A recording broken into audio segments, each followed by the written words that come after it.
Tayo po ay nabubuhay po sa napaka-exciting na panahon.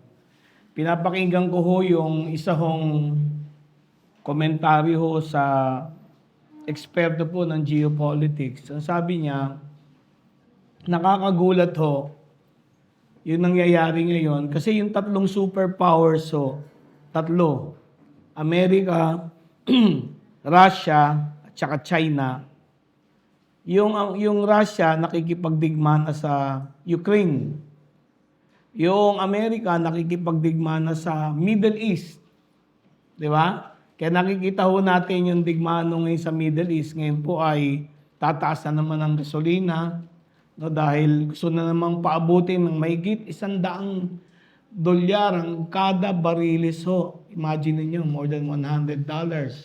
Ang epekto po nito sa buong mundo ay napakalaki. At ang sabi ng eksperto, ang hinihintay na lamang nila ay kumilos ang China. Na samantalahin itong panahon ito, kasi ganun nangyari, World War I, World War II, no? Ang sabi nila, mukhang ang China ang hinihintay nila na gumawa ng isang malaking gulo dito sa Asia. Ang pinagdududahan nila ay ang Taiwan, no? Kaya tayo ay collateral dito at dapat ipanalangin natin ang ating bayan, no? Na magkaroon tayo ng wisdom. Hindi naman sa lulusubin tayo ng China, kundi ang history niyan, baka bawiin nila talaga ang Taiwan, no? Ang Formosa. Formosa yan eh. Yan yung panahon namin sa world history, di ba? Diyan tumakbo sila Chiang Kai-shek, no? Sa isang isla sa taas ng Batanes. Kaya yung Batanes at saka yung Taiwan, yung radyo diyan, ako nakapunta na ako sa Apari. Apari nga eh. Nung nagbubukas kami ng radyo doon sa Apari, narinig namin Taiwan. Amen? Di lalo na yung Batanes. So let's really pray, no? Ba't ba nangyayari to? Simple lang malapit nang dumating ang Panginoon. Yun lang ang sinasabi ko sa inyo.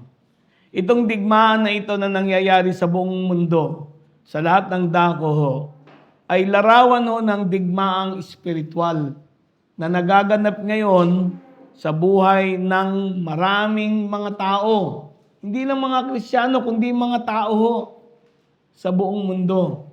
There is a battle that is happening behind the physical battle that is occurring nangyayari ngayon sa lahat ng dako. Kahit nga dito sa bansa natin huwag niyo isipin tayo lang ang may gulo rito. Hindi kahit sa Amerika. Ang Amerika ngayon nagkakagulo-gulo na yung mga politiko doon. Matindi ang siraan doon, lalo na si Donald Trump, no? Talagang matindi nila ang labanan doon. At hindi lang doon, kahit sa Europa nangyayari po ito. In fact, even sa China, kaya itong nagbabagong tayo ng China, nagkakagulo sila doon mismo sa lobo ng politburo ng CCP, ng Communist Party So, nakikita natin, tama si Jesus, na dadami yung digmaan, rumors ng digmaan, at ang tao mismo, ang mga komunidad, ang mga bansa ay magkakagulo-gulo. Kaya dito sa atin, di na ako nagtataka. Ang panawagan ko sa mga mananampalataya, dapat gising tayo.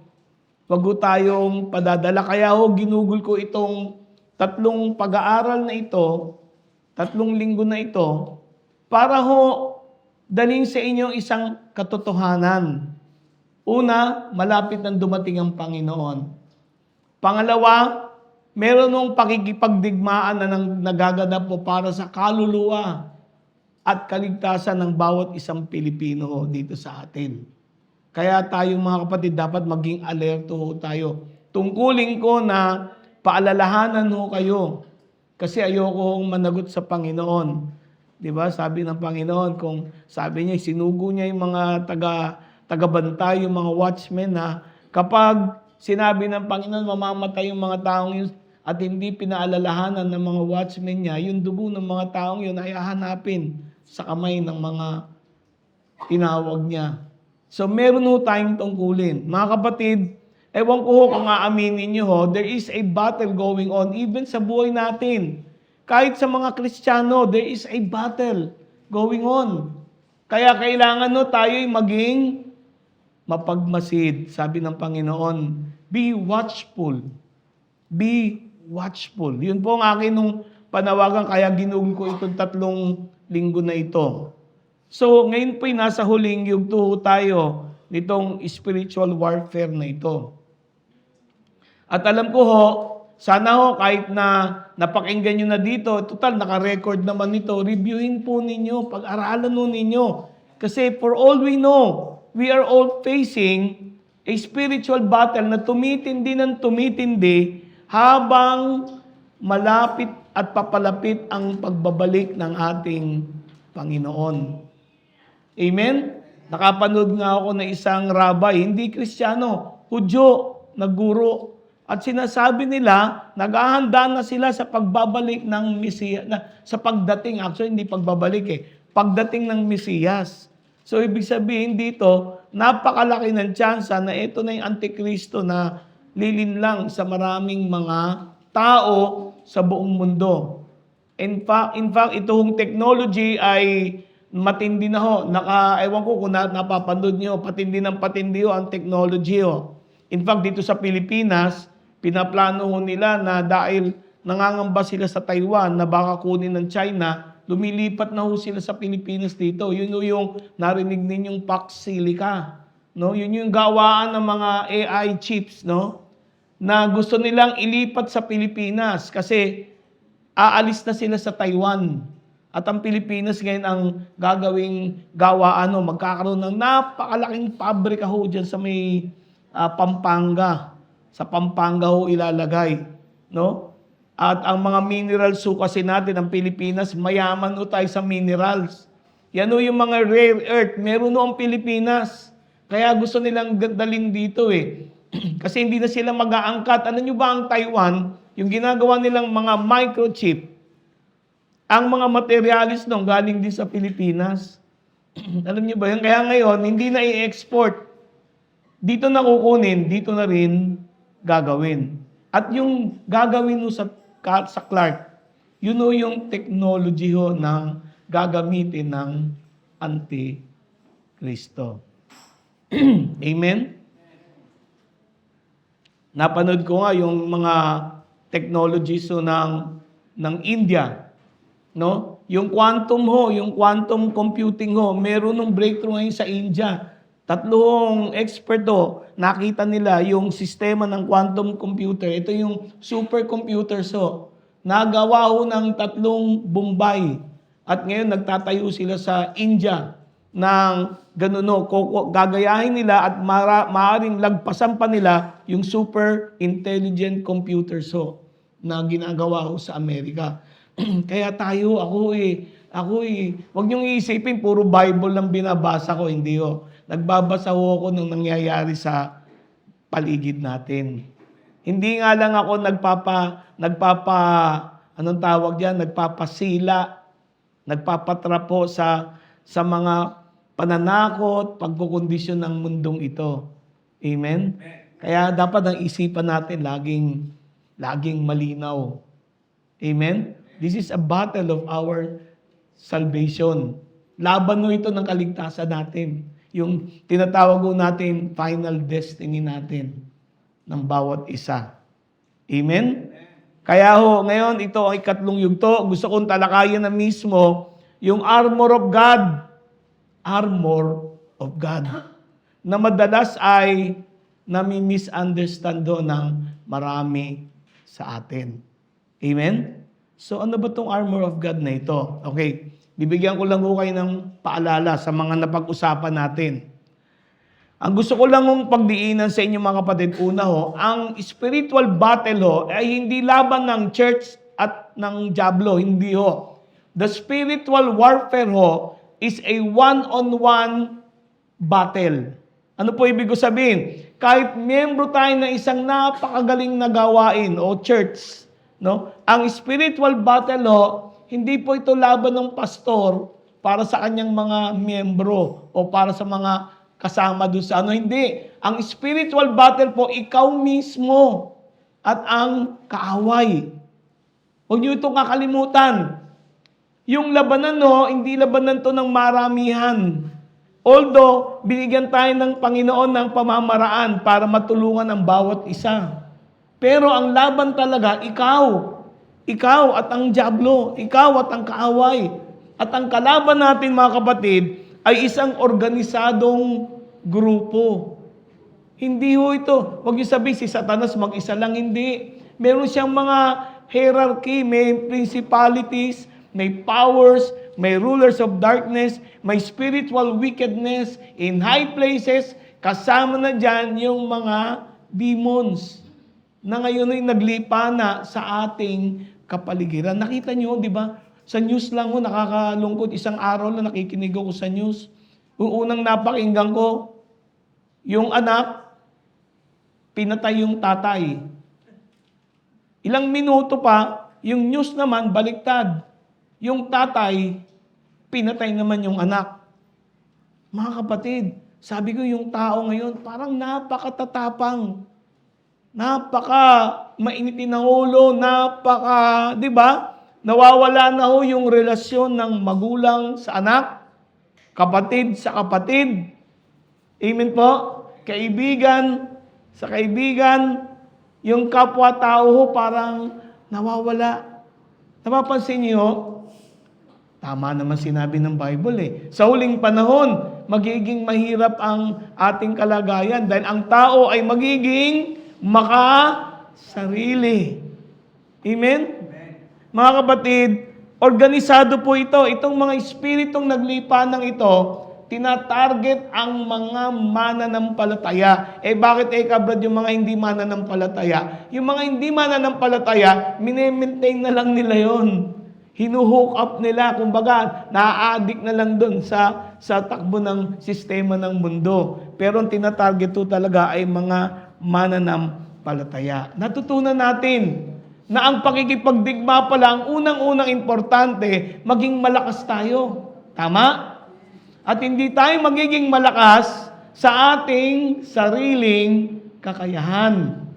Ang kalakasan natin nanggagaling lamang kanino? Sa ating Panginoon. At paano tayo lalakas? Kung tayo po ay mas malimit, mas madalas na nakikipag-ugnay sa ating Panginoon, doon tayo lumalakas. Amen? Yung pakikinig ng salita ng Diyos, kasama po yan. Yung pananalangin, kasama po yan. Pero, hindi po dapat nakatuon tayo sa sistema ng panalangin, sistema ng pag-aaral o pagbabasa ng salita ng Panginoon, kundi ito'y dapat isang personal na encounter natin sa ating Panginoong Hesukristo. Ewan ko mga kapatid kung may nararamdaman kayo ngayon o dahil senior na ako, na madalas nagigising tayo sa madaling araw. Alam nyo, pag ako'y nagigising sinasamantala ko yun. Na makipag-usap sa Panginoon, mag-aral, magbukas ng Biblia, magtanong sa Kanya, makinig. Kasi hindi ko makikilala si Jesus kung puro ito lang gagamitin ko. Kailangan maranasan ko siya. Amen? Kaya ngayon, naglipa na yung mga bulaang propeta bulaang tagapagturo Alam niyo bakit? Kasi mga tao, wala nang panahon sa Panginoon. Kaya pag nakarinig sila, nakakausap ko ang Panginoon. Nakikinig tayo agad na, beholden tayo. At ang masaklap, inaasa natin yung spiritual experience natin sa karanasan ng iba. Nakuha niyo po ibig ko sabihin? Ang malungkot kagaya ng mga nakikinig, ng mga kasama kapatid, yung mga tao na nasa loob ng church, inaasa nila yung spiritual na karanasan nila doon sa pastor. Kaya yung pastor na lang pag nagkwento ngayon, kahit anong sabihin niya, tatanggapin ng mga tao. Kahit gumawa na ng kabulastugan, kahit gumawa na ng kalokohan, di ba kayo nagtataka, nakikita niyo, nag-iskandalo na ngayon. Pastor, ba't yung mga tao doon hindi lumaalis doon? Bakit? Nakagapos sila eh. May delusion. May pakikibakang espiritual. Mga kapatid, tayo'y tinawag ni Kristo sa kalayaan. Tama? Ang gawain ng Diyos kailanman, wala ho tayo dapat dito na tendency na kayo'y ginagapos, tinatanikala. Hindi. Tinawag tayo ng Panginoon na maging malaya upang ang relasyon mo sa Kanya, ang iyong pakikitungo sa kapwa mo, o kung pagiging bahagi ko sa gawain ng Diyos ay isang kaaya-ayang karanasan. Walang takot, walang pangamba. May pag-ibig, may kapayapaan. Naintindihan niyo mga kapatid? Mga kapatid, pakinggan niyo ako. Ang survival ng mga Kristiyano sa panahong ito ay nakadepende sa kung gaano kalalim ang personal na relasyon ninyo at engkwentro ninyo sa Panginoong Hesukristo. Hello? We fight against an organized enemy. May mga ranggo, may mga pamamaraan. Amen po? Ang nais ng Panginoon, lumakas tayo at tumindig tayo sa ating pananampalataya sa Kanya. Amen? Pero alam ng Panginoon, matindi laban. Matindi. Kaya nga ang Panginoon nagbigay ng isang katuruan na tinatawag na baluti ng Diyos. Ang malungkot lang dito, itong baluti ng Diyos na ito, inabuso rin, dinistort, pinahirap, minsan naman, pinagaan, pero to the point na nawala na yung tunay na essence ng spiritual armor of God. Amen? Sino gustong maintindihan nito ngayon? Amen? Ano ba tong armor of God na ito? Paano ito ginagamit? Kailan ito ginagamit? Lahat ba tayo dapat nakasuot nito?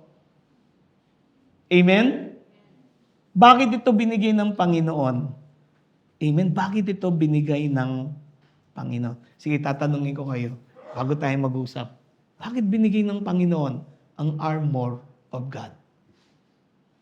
Sige. Dito, may idea kayo? Bakit, sister? Bakit binigay? Pinagkaloob ng Diyos ang armor of God.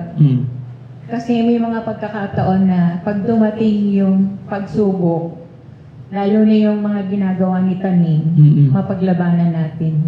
Mapaglabanan natin. Naalala ko yung Taning na yan eh. Nung panahon namin, yung tawagan ko sa Tanas, si Taning, pinaganda eh, no? Pero nakakatawa yun. Ngayon ko lang ulit narinig sister yun eh, si Taning. Totoo yung para mapaglabanan mo. Ano pa idea nun? Bakit? Para mapaglabanan ko, ano pa? Bakit may armor of God? Bakit kaya? Baka may idea kayo. Tama naman yun eh. Baka may ibang idea dyan sa likod. Dito, sa grupo ninyo, dito sa mga side na to. Lahat na kayo ko ha. Sila Mark, sila Mau. Brother Ming, ano bakit nakatingin? Bakit armor of God? Anong meron? Dahil alam ng Diyos na tayo mahina, nahulog sa kasalanan, kaya kailangan niya ng pantanggol sa mga gawa ng salita. Kumbaga vulnerable tayo. Vulnerable. Bakit? Ang ibig sabihin nito, ang kalaban natin, mas malakas kaysa atin. Natatawa ako pag yung mga nag-e-exercise, kala mo, tinatapakan pa si Satanas eh. Tapakan mo si Satanas. Kapatid, di ba kalokohan yun? Di ba? Wala ka sa kalingkingan ni Satanas. Very powerful spiritual being yun. Amen? Naku niyo po ibig sabihin, hindi ko gino-glorify si Satanas, pero gusto kong makita, kasi kasama sa armor of God dito eh. Amen? Hello? So, yun yun. Para meron tayong may paglaban natin, at dahil alam natin na vulnerable tayo, kailangan natin ng dagdag na tulong galing sa Panginoon. Amen? Sigurista si Lord, ano? Amen po? Alam niyo kung alam lang natin ito, hindi tayo matatalo. ng laban dito ng buhay natin. Yung problema natin, karamdaman natin, mga conflicts, mga kung ano, mapagtatagumpayan natin kung alam natin ito. Amen? Malaki yung chance natin magtagumpay. Kasi binigay na ni Lord eh. Ang lakas galing sa Kanya. Tama? Hindi naman galing sa'yo. Kaya lang may kondisyon. Paano ka lalakas kung hindi mo kukunin sa Kanya? At paano mo makukuha ang lakas sa Panginoon kung hindi mo naman siya kinakausap? Kung hindi mo naman siya nakakanig sa buhay mo. Amen? Parang nagtataka kayo. Alam niyo sa atin, bilang Kristiyano, yung encounter mo sa Panginoon, dapat nangyayari yan kung maaari araw-araw sa buhay mo. You encounter the Lord every day. Lalo na kung may problema ka. Lalo na kung may pagsubok ka. That's the time that you encounter the presence of God in your life. Amen? And you do not need me. You only need the Lord in your life. Amen? Amen? Okay, armor of God. Tingnan natin. Itong armor of God na ito, yan, oh. Ganda ng drawing, di ba? Alam nyo, si Pablo nung isinulat niya ito, nasa kulungan siya. Nakakulong siya eh. Itong Romans na itong Ephesians na ito, nakakulong siya. So nakikita ni Pablo yung mga sundalo kasi nasa kulungan siya eh. Sanay na siya sa mga sundalo. At nakita niya kung paano asta ng mga sundalo na lagi silang nakahanda kung meron mang kalaban na darating. Buti nga ngayon yung mga kapulisan natin, magagaan yung suot eh, di ba? Basta may baril lang, batuta, okay na eh. Eh nung panahon nila, hindi. May armor of God. May armor talaga, may baluti. Paggising ng mga sundalo, suot na nila yan. Huhubarin lang nila yan pag natutulog na sila. Eh buti yung baluti nila, napakagaan. Hindi ho. Amen? Bakalo yun.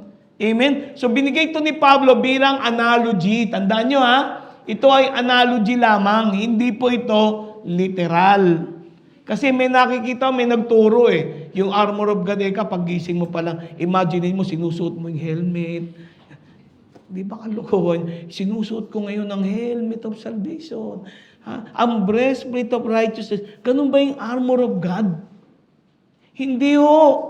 Misa kasi kaya tayo napupulaan eh. Para tayong mga loko-loko, di ba?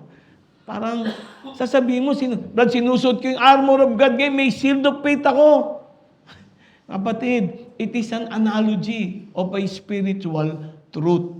Yung armor of God nito, physical na analogy. Ano ba analogy? Halimbawa ng isang spiritual na katotohanan. Tandaan nyo ha, spiritual po ito. Amen?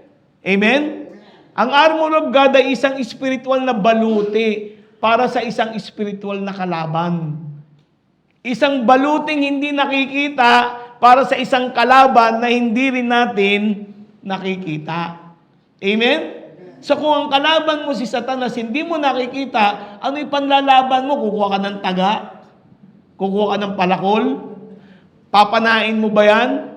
Hindi mo magagawa because you are fighting a spiritual enemy. Amen? So, ang spiritual armor po ay isang baluti na spiritual. Walang anumang physical ito. Kaya ngayon pag suot mo ito, total protection. Nakita nyo from head to toe? Mula ulo hanggang paa, ito'y protection mo. Ito yung total na protection mo laban sa kaaway. Itong armor of God ay may 6 na component. 6. Amen? So ito yung pag-uusapan natin. Itong component na ito, hindi rin to galing sa'yo. Ang mabuting balita dito, itong armor of God, binigay ng Panginoong Yesus sa'yo. Hello? Sino ngayong naintindihan? Meron pala akong armor of God. Kaya pala ako natatalo, hindi ko alam ito eh. Amen? Kaya pala ako hindi makapagtagumpay kasi hindi ko alam at hindi ko nagagamit ang mga baluting ito na binigay ni Lord. Ngayon, nung ibigay ito ni Lord, sinabi na ito, bibigay ko lang to sa pastor kasi malago siya. Hindi, ito'y binigay niya sa lahat ng mga mananampalataya. Ano man ang kalagayan mo, kapatid, merong baluti ang Diyos, proteksyon na ipinagkaloob sa bawat isa sa atin. Amen? Para siguruhing magtagumpay ho tayo. Amen. Pag-aralan natin. Ang unang baluti, ang sabi po dito, in verse 14 ng chapter 6 ng Epeso, ang sabi sa Complete Jewish Bible, therefore stand, have the belt of truth buckled around your waist. Buckled around your waist. So ano yung unang component? Katotohanan. Yung katotohanan, kasi baliktad niya iba, belt of truth. Ang inuuna mo yung belt Hindi. Yung katotohanan po ay nagsisilbing sinturon. Bakit sinturon? Ito kasi yung humahawak dun sa breastplate. Nako nyo? Kung wala yung belt, kakalog-kalog yung breastplate. Kakalas yun.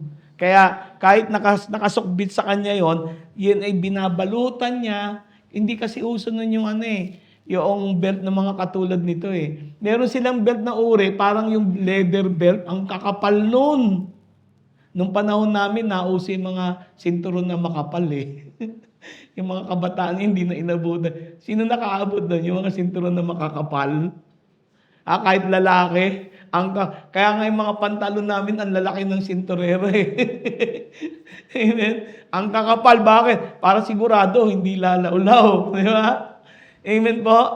So, ganun yun. Itong truth na ito, ay ito yung katotohanan po na na galing mo kay Kristo.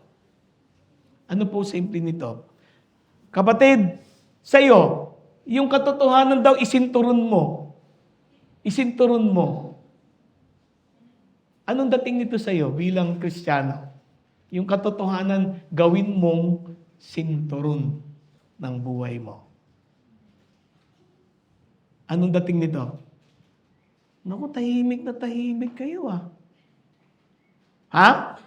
Ano dating nito sa'yo? Yung katotohanan, gawin mong sinturon.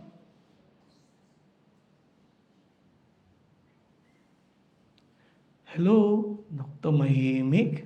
Tinitingnan nyo, hirap basahin, Hindi, pinadala naman sa inyo yan Bakit katotohanan? Alam nyo ganito, nabubuhay po tayo sa mundo.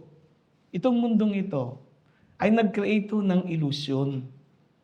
Maraming tao, minsan kahit Kristiyano na, ilusyonado. Hindi tayo nabubuhay sa katotohanan. Panoorin nyo social media. Di ba? Ang dami-daming tao kung nabubuhay sila, hindi sa katotohanan. They are living beyond their means. Hello? Tingnan nyo mga Pilipino, wala nang makain, pero may panload. Tama? Ang matinding yan, hindi lang load, kailangan may pang-internet. Wala nang makain yan. Marami sa atin inuhubog tayo ng mundong ito na pinapaniwala mo kaya nga nakakalungkot yung entertainment Marami sa atin kinokopya natin yung buhay natin sa mga sikat na artista, sikat na politiko, mga kilalang tao. Gusto natin yung buhay natin ganun din. Ang masaklap dito, nawawala ka sa katotohanan.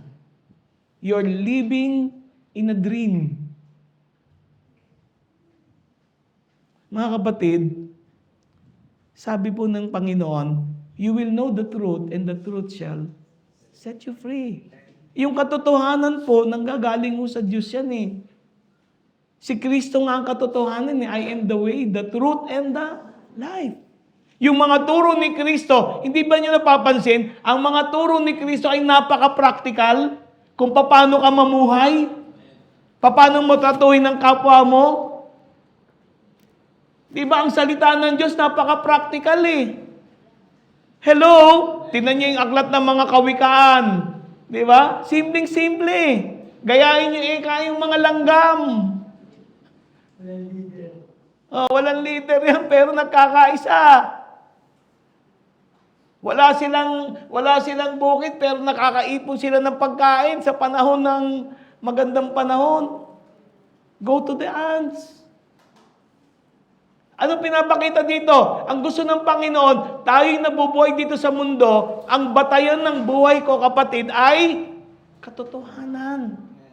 Not only spiritual truth, but also existential truth.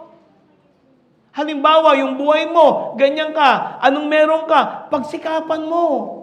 Huwag kang, alam nyo, kaya may inggitan, kaya may chismis, kaya may sirat, kasi nabubuhay sa ano yun eh, sa pangarap eh. Yung nagagalit siya doon sa tao yun, meron eh. Gusto niya, meron siya. Hindi niya matanggap yung katotohanan na ano, wala siya. Alam niyo, simple lang. Kung tatanggapin mo lang yung katotohanan sa buhay mo, makakapagsimula ka eh. Makakagawa ka eh. Makakakilos ka. Di ba ganun yun? Ang salita ng Diyos. Pag binasa kong salita ng Diyos, kailan basahin ko ito bilang katotohanan. Huwag ka na magdahilan. Gagawa ka pa ng excuse mo eh. Di ba?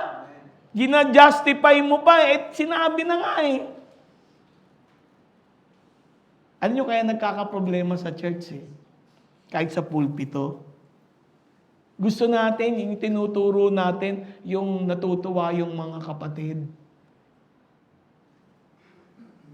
Para dumami. Hello? Kung nagtuturo yung tagapagturo, dapat nagtuturo din siya sa katotohanan. Ano yun? Yung tinuturo mo, dapat una, alam mo, pinag-aaralan mo. Pangalawa, nararanasan mo. Hindi AI. Di ba? Amen? Ang sarap siguro kung mamumuhay. Kaya nga sabi ng Panginoon eh, mamuhay tayo ng payapa sa isa't isa. Di ba? Be sincere to one another. Di ba? Kaya nga sabi niya, huwag kayong mabuhay sa kasinungalingan. Ba't ganyan ang tingin niyo sa akin? Yan pa lang, una pa lang yan ha. Sabi ni Lord, gusto mo magtagumpay sa kaaway? Live in truth, mabuhay ka. Kumilos ka sa katotohanan. Because God is truth. Ang Diyos ay pinakamalinaw na katotohanan. You will not, kapatid, can I deny the Lord na kahit saan ako nandun siya? Hindi. Yan ang totoo eh. I have to live with the truth. Ano katotohanan? Na lahat ng ginagawa ko, alam ng Panginoon. Wala akong may tatago. Alam niyo, simple lang. Kung alam ko yan na ang ginagawa ko ay hindi ko na itatago sa Panginoon. Pag naglingkod ako sa Panginoon, maglilingkod ako ng totoo. Pag nakipamuhay ako sa inyong, bawat isa sa inyo, makikipamuhay ako sa inyo ng totoo kung ano ako. Walang kaplastikan. Walang pagtatakip.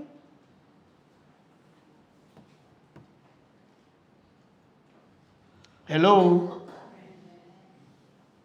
Di ba kagaya sa church, nagkikreate tayo, parang yung mga leader natin, parang talagang napakadalisay niya, spirit. Wala yang, tapos hindi mo naman alam kung paano mamuhay. Di ba? Nakikita mo, nagkikreate ka ng idea na minsan yung mga leader to the point, hindi na rin makatotohanan. Pagharap yung mga kapatid, membro, kala mo hindi talaga yung hindi makapagsalita ng normal, di ba? Sila Pablo, sila Pedro, they were as they were. In fact, si Yesu Kristo, walang pagtatakip. Ang ating Panginoon, walang pagtatakip. Amen? Hello? May naintindihan mo kayo? Sabi mo nga sa katabi mo, kapatid, magpakatotoo ka. O ito, mas mabigat. Simple lang. Sabi mo sa kanya, kapatid, mabuhay ka sa katotohanan. Live in truth. Thy word is truth. Ang sabi ni Kristo, ang salita mo ay katotohanan. The Lord. Kaya nga nagtataka ako sa mga kapatid Gusto mo maging matalino kahit hindi ka nag-aral, kahit hindi ka graduate, magbasa ka ng Bible, magiging matalino ka kung babasahin mo ito ng may katotohanan. Makakapamuhay ka. Amen? Okay. So, sabi nga ni Pedro alam niyo yung, hindi lang pala yung binabalutan mo ng katotohanan, yung bewang mo, sabi ni Pedro, gird up the loins of your mind. You know, sinturonan daw ninyo yung inyong mga kaisipan ng katotohanan. Hello? Amen po? Alam niyo, gusto niyo wag madala ng mundong ito, mamuhay ka sa katotohanan. Totoo yun. You will see in people the truth. At kung alam mo yung katotohanan, kaya mong tanggapin Wala kang expectation Kaya tayo madali, para tayo mga balat sibuyas ang dali natin masaktan. May mga expectation tayo Yung expectation mo, hindi nakabatay sa katotohanan ng taong yun Kaya pag nakita mong wala doon sa expectation mo, disappointed ka na. Hello? Kaya nga ako sa totoo, gusto yung maging, sa totoo lang ba't ikaw hindi ka masyado emotional? Alam na miss ko, alam pamilya ko. Hindi ako masyado emotional. Alam niyo bakit? Kasi I try to live in truth. Hindi ako nag-expect masyado. Kasi alam ko naman, lahat tayo may kakulangan Amen? Kaya hindi ako nagde-demand. Aray. Naku, iba masyadong demanding. Wala ka na nga, demanding ka pa. Pasaway ka na nga, demanding ka pa. Hello? Amen ba? Di ba sa pamilya, ang sarap na mamuhay ng pamilya kung sa katotohanan lang Yung tatay ko, ano siya, yung anak, wala nang, just do. Huwag ka tanggapin mo. Kasi yung truth, ang kasunod doon yung acceptance May naintindihan kayo? Ha? Isuot mo yan. Yan ang unang-unang spiritual armor. Katotohanan. At pag nakita ko yung katotohanan, then makakapag-isip ako ng matino, makakagalaw ako ng matino, makakapag-desisyon ako ng matino. Kaya pala sabi, be sober. Maging matino. Paano tayo magiging matino kung yung utak natin nadidimlan? Amen ba? Ang nangyayari tuloy dyan, hindi ka affected masyado. Nararanasan yan. Itong gulong-gulo sa Pilipinas na ito, yung politika. Ako hindi ako apektado Bakit? Kasi alam mo naman totoo, I try to live in truth. Simple lang alam ko Wala namang matuwid. Wala kahit isa Si Kristo lang ang matuwid. Wala namang gobyernong matino, kundi ang gobyerno ng Diyos. Amen? Ba't ko aasahan yan? Asa ako kay Lord. Di ba? Ayaw akong tulungan ng gobyerno dito. Salamat, may gobyerno ang Panginoon. Ang Panginoon na magpapadala ng tulong niya sa akin. Naintindihan niyo? Mga kapatid, hindi patas ang mundong ito. Oo, hindi nga patas. Pero ang Diyos patas. Walang hustisya dito? Oo, walang hustisya. Pero ang Diyos may hustisya. Walang puso itong mga taong ito. Oo, totoo yan. Pero ang Diyos, mahal ako. At sabi ng Panginoon, hindi niya ako pababayaan. Hindi niya ako kalilimutan kailanman.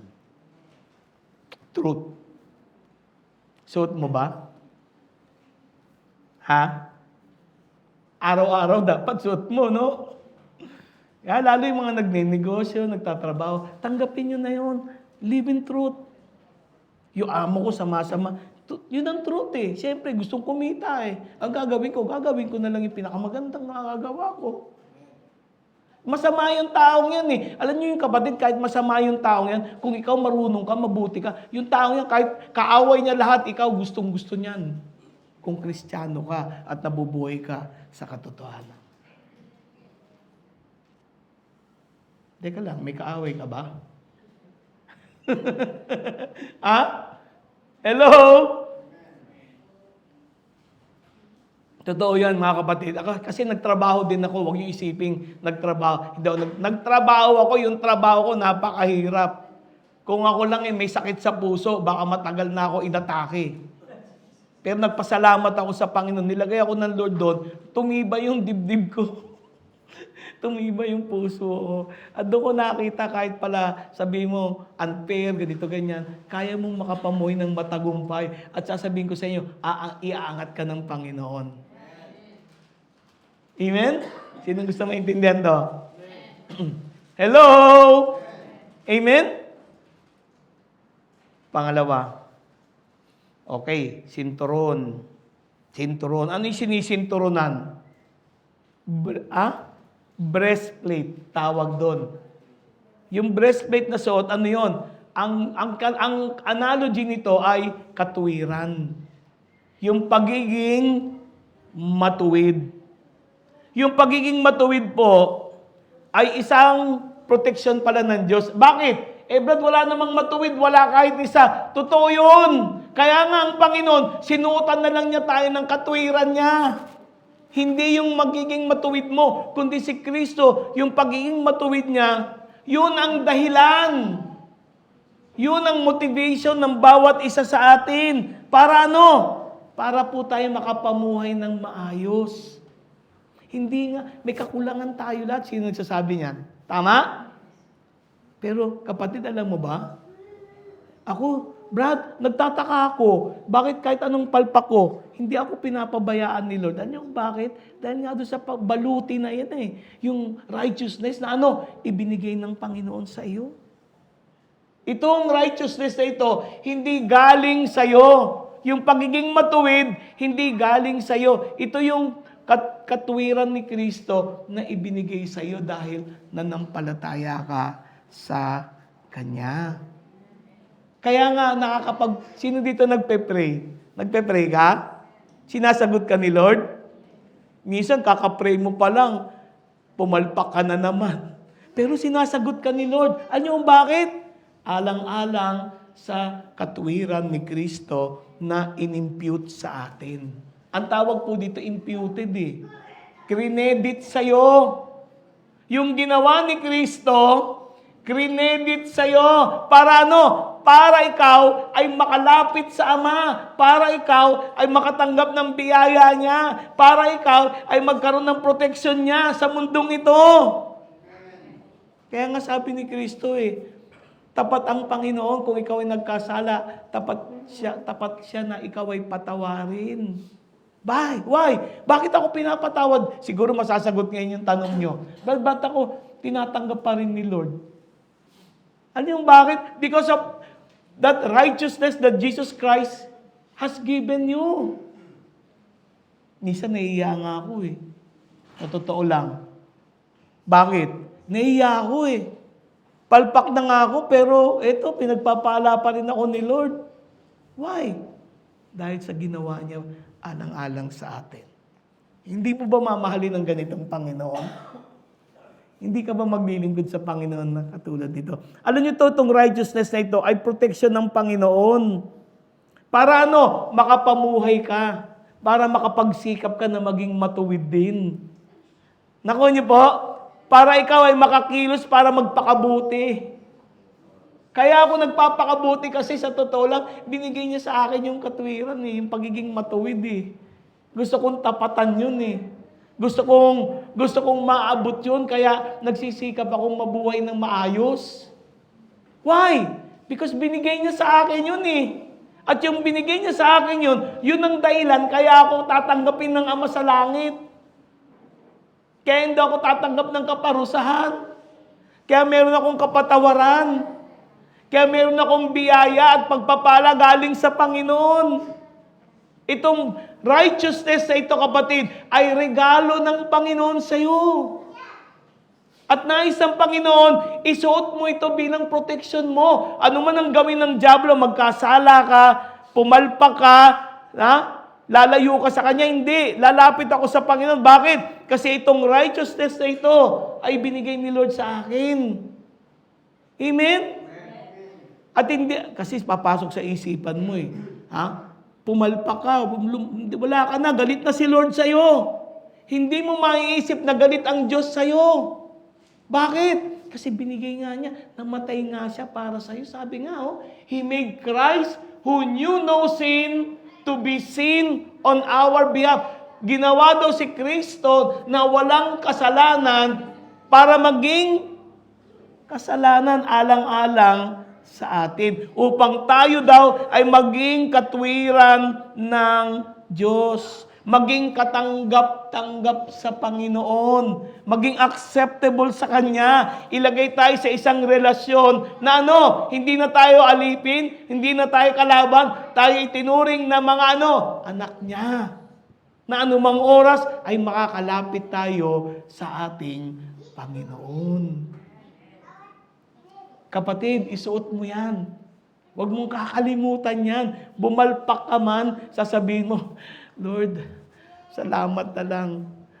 Hindi ko nakakalimutan. Kaya lang ako nakakalapit sa iyo dahil sa ginawa mo alang-alang sa akin. Parang si Pedro yan eh. Tinanong ni Lord. Nag-alisa na yung mga tao kasi tinuro ni Kristo yung kainin yung laman niya at inumin yung dugo niya. Nag-alisan yung mga disipulong iba, yung mga tagasunod. Ang sabi ni Pedro, aalis din ba kayo? Ano sabi ni Pedro? Panginoon, saan kami pupunta? Alam ni Pedro na wala tayong susulingan maliban kay Jesus. Hindi tayo makakaharap sa Diyos kung hindi natin suot yung baluti ng katwiran na ibinigay ni Jesus para sa ating lahat. Amen? Amen po? Ginagwardyahan nito yung ating mga masasamang pita. Ginagwardyahan nito yung ating mga konsensya. Ginagwardyahan nito yung mga kalooban natin sa mga tukso, yung mga ungodly influence sa mundong ito. Ito yung nakakatulong sa atin para tanggihan natin ang engganyo ng daigdig na ito na lumayo sa Diyos, na mamuhay sa kadiliman, na bumalik sa lusak. Hello? Breastplate of righteousness. Kaya nga tinatakpan nito yung puso mo eh. Di ba? Amen? Tinatakpan nito yung atay mo, yung kidney mo, yung vital organs mo, binabantayan nito eh. Para anumang atake sa ng dyablo ay hindi ka mawala sa Kanya. Amen? Amen? At dahil dito, nakakapagsimula tayong mamuhay ng kaaya-aya sa ating Diyos. Suot mo ba yan? Huwag mong kakalimutan. Amen? Pangatlo, Gospel of Peace. Yung Gospel of Peace pala, saan sinusuot? Sa paa. Bakit Gospel of Peace? Bakit kaya yan? Ano ba yung Gospel? Ebanghelyo. Diba mabuting balita ng katubusan nating lahat? Amen? Amen? Yung Gospel of Peace, ang ibig sabihin nito, ito yung tapos na ginawa ni Jesus. Kapatid, tapos na po yun. Amen? Tapos na yun. Itong sandalyas na ito, alam niyo kung ano yung sandalyas ng Roma, mga Romano? Yan yung sandalyas na may mga sima. Ano yung tawag na? Spike?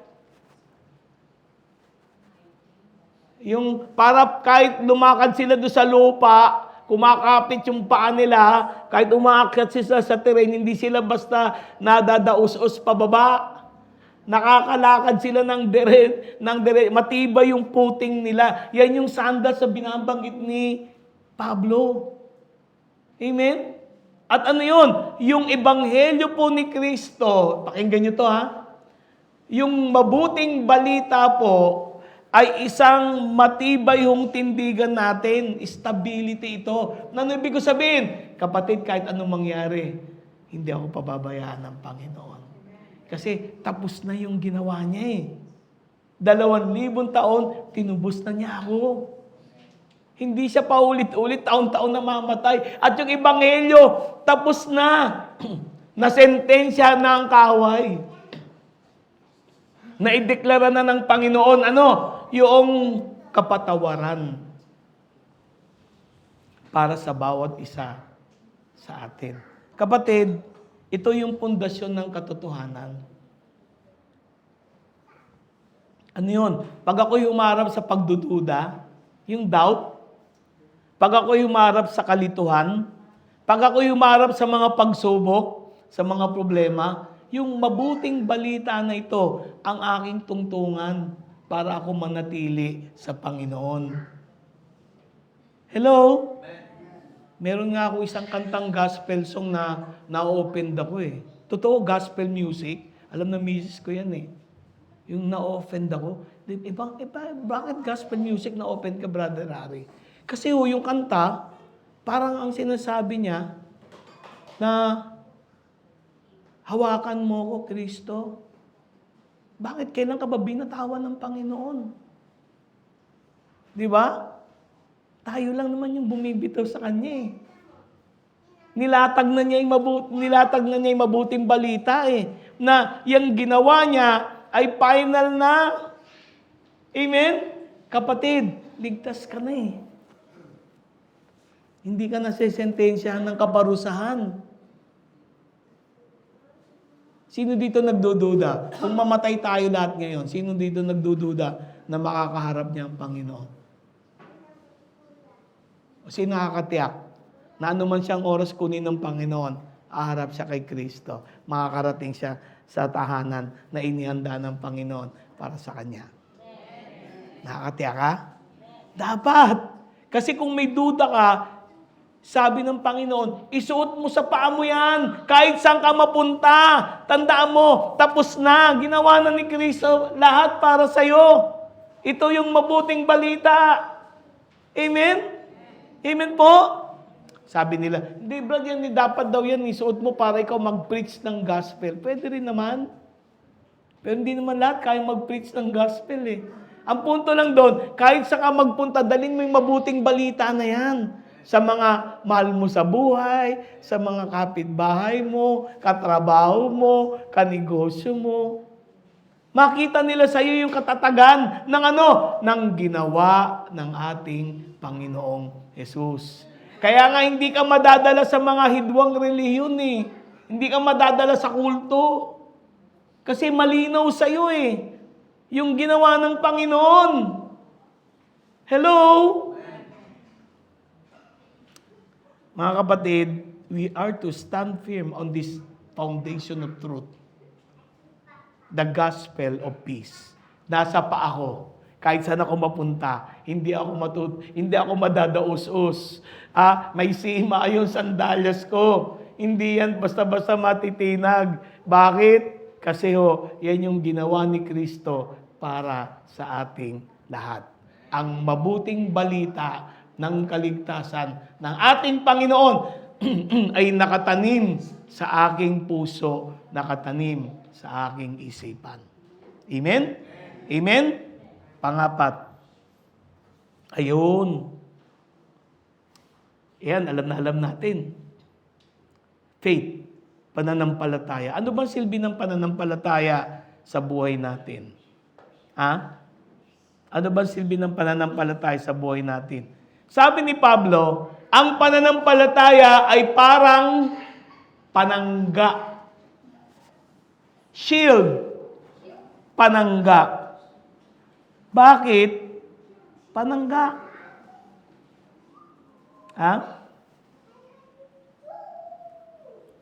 Sabi ng Bible, also in addition to all of this, in all circumstances, use the shield of faith which you can stop or extinguish all the burning arrows or fiery darts of the evil one. Ang pwede lang bumangga, magkwel yung para hindi makapasok sa hindi makasakit sa iyo. Sa lahat ng mga pinapadala ni Satanas ay ang iyong pananampalataya. Amen?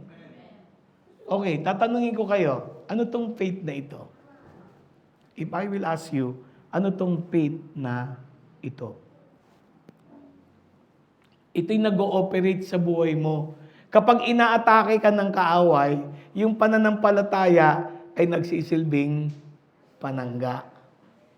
Amen? Nag-ooperate ito laban sa mga pakana ng kaaway. Pag nag-enkwentro ka ng atake ng dyablo, ito'y nag-ooperate para protektahan ka at hindi ka magupo. Amen? Hindi ka magupo. Ano tong faith na to? Brad, mataas ang faith ko. Ano tong faith na to? Alam niyo kung ano tong faith na to? Ito po yung regalo ng Diyos na ibinigay sa iyo. Pakinggan niyo po ito. Baka ako mami-misunderstand ako ng marami dito. Yung pananampalatayang binabanggit po dito sa Ephesians chapter 6. Ito po ang word dito ay pistis. Persuasion, come to trust, or faith. Itong pistis na ito, kapatid, alam niyo kung ano? Ito yung sinasabi ni Pablo sa Roma Gs. Ang pananampalataya ay dumarating sa pamamagitan ng pakikinig at pakikinig ng mga salita ni Kristo. Sabi ng Efeso, by grace, sa pamamagitan ng biyaya, you have been saved through faith. And this faith is not your own doing. It is a gift of God. Mga kapatid, ang pananampalatayang taglay mo, pakinggan nyo.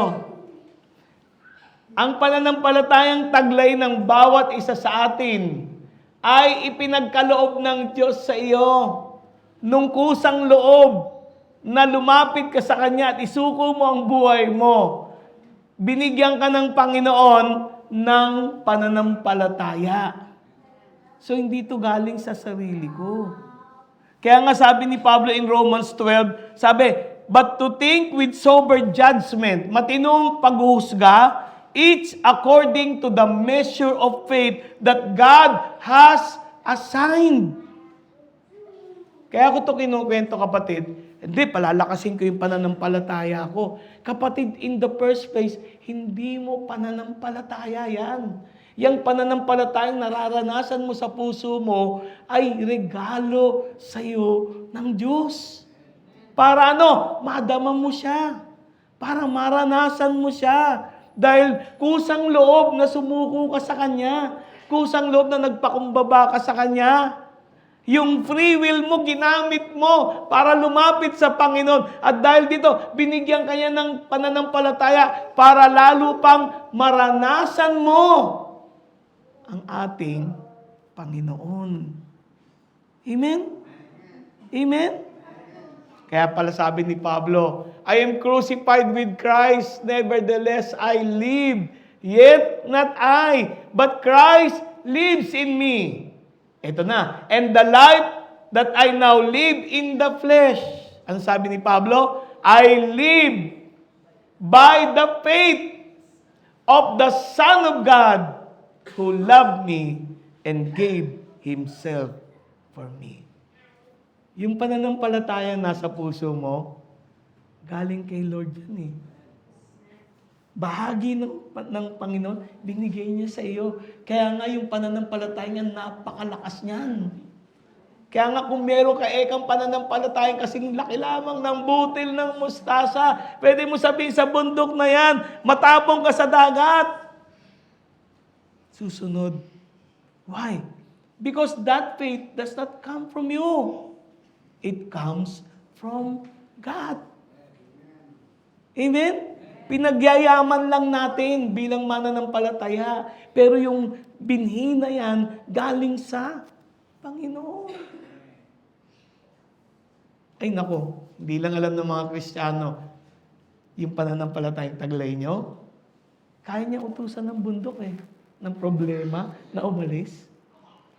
Kaya nga niya magpadala ng kagalingan sa inyo ng pagpapala.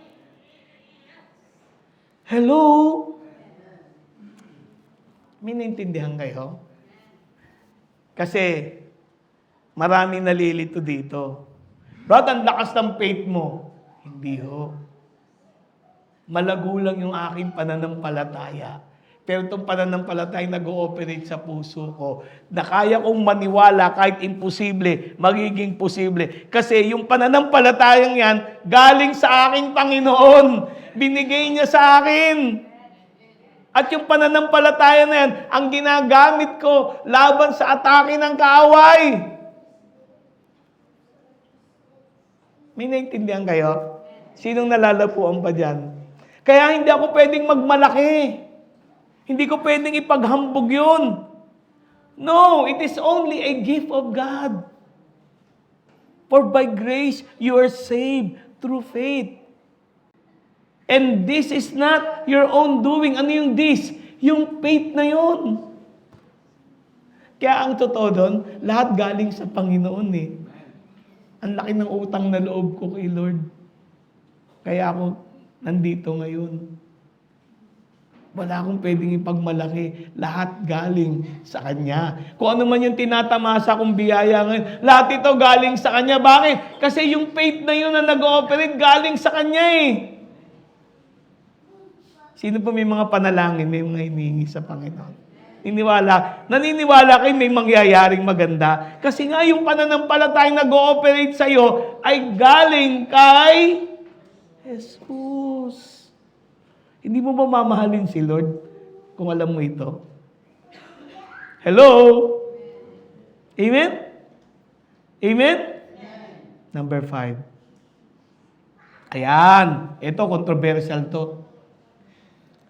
Helmet of salvation. Ang ginamit pong word dito sa Jewish Bible, take the helmet of deliverance. Okay. Yung word na salvation, ang word na ginamit sa Grego ay soterios. Soterios. Ano ibig sabihin nito? Ibig sabihin nito, safety, deliverance, preservation, security, salvation. Ano ito? Wala po itong kinalaman sa reliyon. Kundi ito po isang practical na safety. Practical. Yung kalagayan mo, yung kaligtasan ng buhay mo ngayon. Okay, pakinggan niyo po. No, in Bible times, nung binabanggit ito ni Pablo sa mga taga-Epeso, pag sinabi mong salvation, deliverance, ang tinutukoy po dito, yung primary concern ng buhay mo. Yung pagkain mo, saan ka kukuha ng pagkain mo, saan ka matutulog, paano ako magiging ligtas sa kumakalat ng mga sakit na ito, paano ako magiging ligtas sa kalagayan ko dito, paano ako magiging ligtas sa mga masasamang tao. Itong salvation na binabanggit rito, it talks about yung actual na salvation ng buhay mo, yung deliverance mo. Isuot mo daw bilang helmet. Huwag mong aalisin sa isipan mo. Na ano? Na ano? Na ang Diyos ay tagapagligtas. Saan? Saan? Hindi lang siya tagapagligtas ng kaluluwa mo. Yung pang-araw-araw na buhay mo, Jesus is your Savior. yung Panginoon natin ay nandyan, aatakihin niya yung isip mo, aatakihin niya yung naririnig mo, aatakihin niya yung nakikita mo. Ha? Bakit? Kasi gusto niyang bulagin ka sa isang katotohanan. Tandaan nyo, the Lord is a Savior.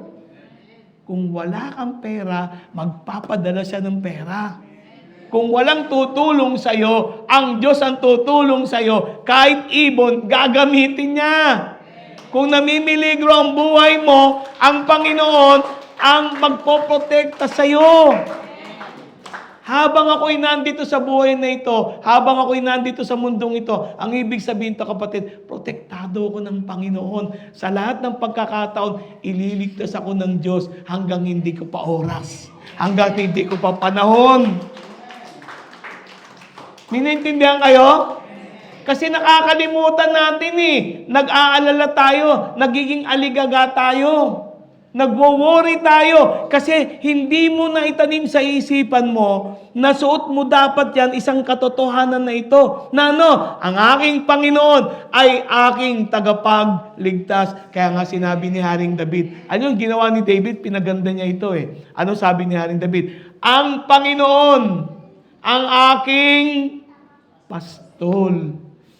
Hindi na ako magkukulang pa. Hindi na ako mangangailangan pa. Bakit? Kasi lahat ng kailangan ko, ipoprovide ng aking Panginoon. Pag nagugutom ako, magpapadala siya ng pagkain. Pag alam ng Panginoon, matutulog ako, sisilong ako sa ilalim ng puno ng bayabas, magpapadala siya ng bahay para may matirahan ako. Naku, yung baby ko sabihin, pakinggan nyo, God is a God of blessing. He saves us from all our circumstances. The devil came to kill, to steal, and to destroy. But I have come that you might have life and that you might have it more abundantly.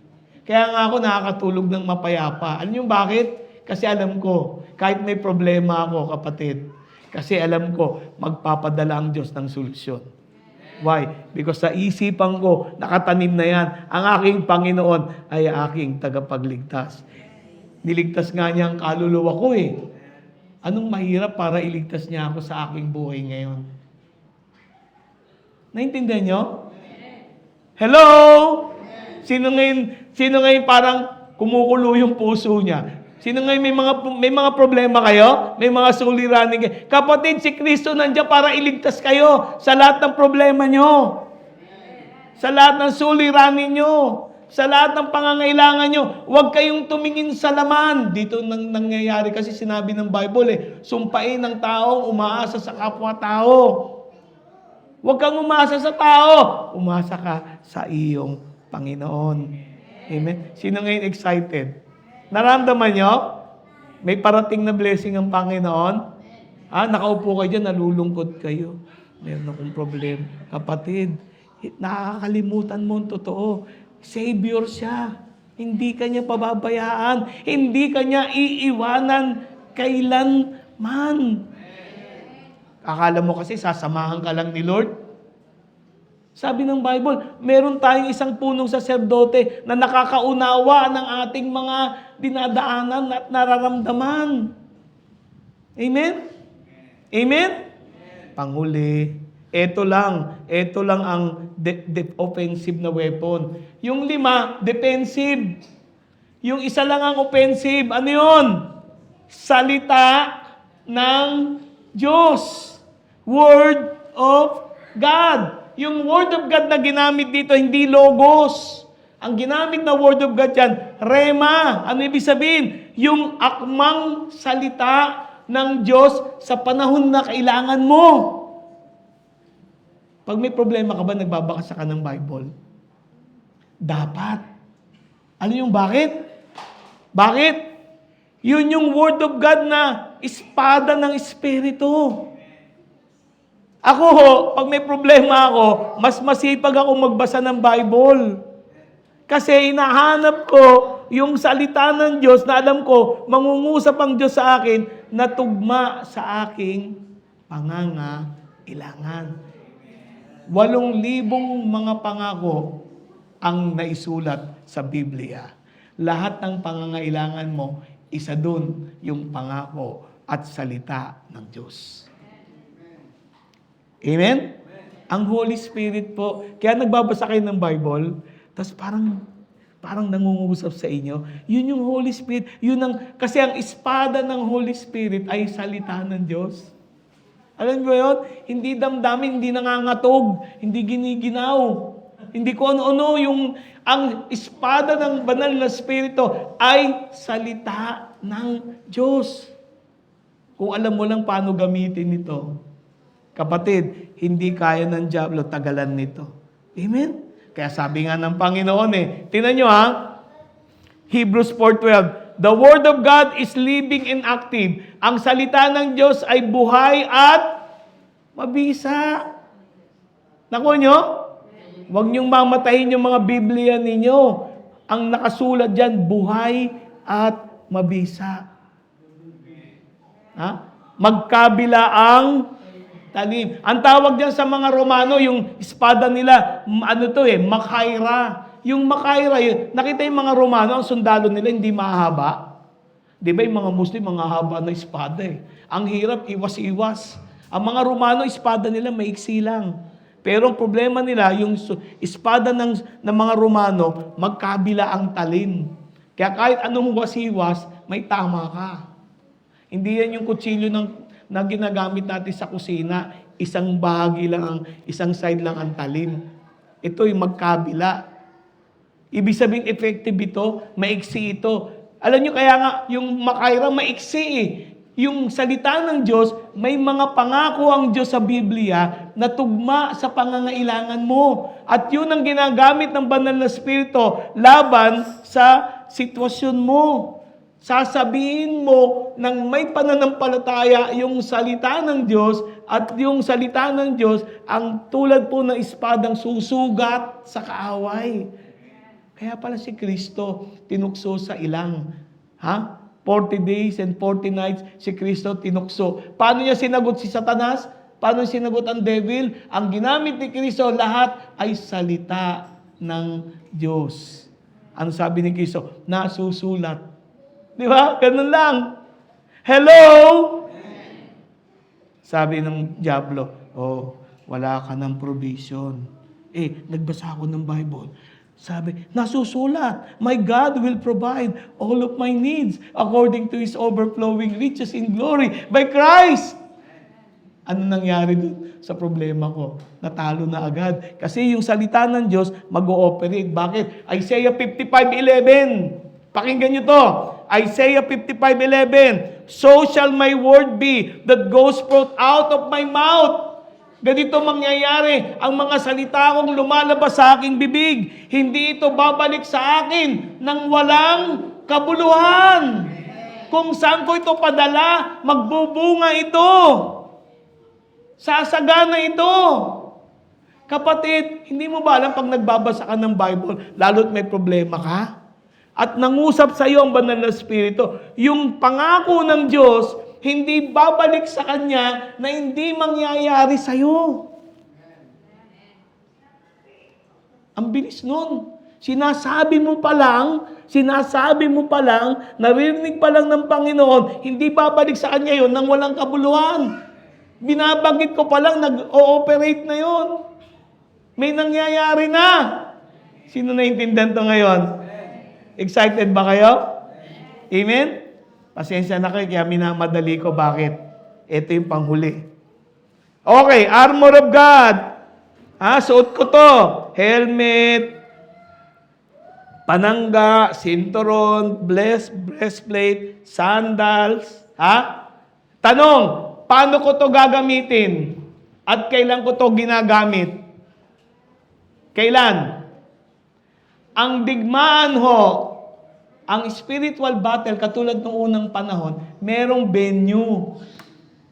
May lugar ng digmaan. Alam niyo kung saan yung lugar ng digmaan? Saan? Nangyayari? Ito, yan. Tuturo ko po ito sa inyo. Ganito po ako makipagdigma. Ha? Pag ako'y may umaarap sa isang pagsubok, ganito po ako makipagdigma. Ang kasunod po kasi na Ephesians chapter 6 verse 18, ito po yung lugar ng digmaan. Ano sabi ni Pablo? Praying at all times in the Spirit with all prayer and supplication. To that end, keep alert with all perseverance, making supplication for all the saints. Pakinggan nyo. Ang spiritual battle nangyayari saan? Sa prayer. Hindi ka nakikipagdigma habang naglalaba ka. Hindi. Pag nanalangin ka. Doon ang digmaan. Yun ang pakikibakang espiritual. Kaya nga lahat ng Kristiyano, sinabi ng Biblia na manalangin lagi. Kasi lagi tayong may laban. Lagi tayong may struggle. Tama? So, yung prayer po, ito yun eh. Ang ginamit pong word kasi dyan, yung eukomai, yung word ng prayer, eukomai, ibig sabihin ito, yung wish, yung gusto mo na mangyari sa buhay mo. Pero wish in a verbal way. Na pag may wish ka, hindi ka gaya pag may birthday, o sige na, mag-wish ka, pipikit ka, wala. Hindi ganun yung eukomai. Yung eukomai, meron kang wish, sasabihin ng bibig mo, yung gusto mo. Amen po? So anong ginawa ni Pablo? Hindi niya ginamit yung eukomai, ginamit niya yung prosyok. Yung prosyok po, ito po yung eukomai na meron kang wish, yung meron kang wish, pero pinagbubulay-bulayan mo, yung alin? Yung kalooban ng Panginoon, inuunawa mo. At pagkatapos, dinideploy mo yun sa buhay mo. Okay, ganito yung prayer. Nagpe-pray ako sa Panginoon, di ba? Yung Word of God, bukas. Bukas yan. Yan yung espada ng Panginoon. Di ba? Ng Holy Spirit. Yung eukomai, doon ko dadalhin yung espada na yon, yung panangga na yon, yung lahat ng yon. Ako'y dadudulog sa Panginoon. At anong gagawin ko? Habang ako'y nakikibaka, ako'y nananalangin, yun yung spiritual battle. Na yung isipan ko, yung damdamin ko, yung nararamdaman ko, lahat ng ito, isinusuko ko sa Panginoon. Sa Kanyang kalooban. Amen? Yung struggle ko internally at struggle ko externally, siyempre externally, meron kang problema eh. Pero internal, may problema ka rin eh. Nagtatalo yung puso mo eh. Nagtatalo yung damdamin mo. Nagtatalo yung isipan mo.